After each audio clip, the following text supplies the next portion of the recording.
Hello नमस्ते. माझ्या YouTube चॅनलवर तुमचं स्वागत आहे. हा माझा यूट्यूबचा पहिला व्हिडिओ आणि ही पहिली रेसिपी.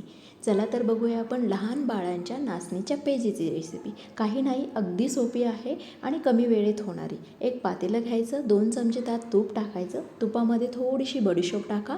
बडीशोप टाकल्यानंतर तुम्हाला लगेचच अर्धा कप किंवा अर्धा ग्लास पाणी टाकायचं आहे. पाण्यासोबतच तुम्हाला भाजलेलं नाचणीचं पीठ 2 चमचे घ्यायचं आहे आणि त्यानंतर त्याच्यासोबतच तुम्हाला ड्रायफ्रूट्सचीही पूड 1 चमचा घ्यायची आणि ते चांगलं ढवळू द्या, त्याला मिक्स होऊ द्यात.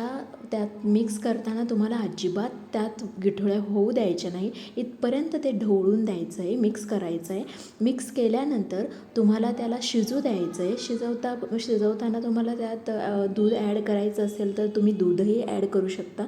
दूध ॲड केल्यानंतर त्याला चांगलं शिजवायचं आहे. ते पातळ झालं आहे की घट्ट झालं आहे पाहायचं आहे. एक वाफ द्या त्याला चांगली छानशी, म्हणजे ते प्रॉपर शिजलं जाईल. वाफ दिल्यानंतर त्याला एका बाउलमध्ये घ्या, सर्व करा. अजिबात कच्चं ठेवायचं नाही आहे. मुलांना जर आपण कच्चं दिलं, लहान मुलांना, तर त्यांचं पोट दुखतं आणि बाकीही काही तक्रारी सुरू होतात. म्हणून अजिबात कच्चं राहू द्यायचं नाही आहे. आणि ही आविरला खूपच आवडणारी रेसिपी आहे. अशाच नवनवीन व्हिडिओ पाहण्यासाठी लाईक, सबस्क्राईब आणि कमेंट करा आणि येणारी व्हिडिओ नक्की बघा.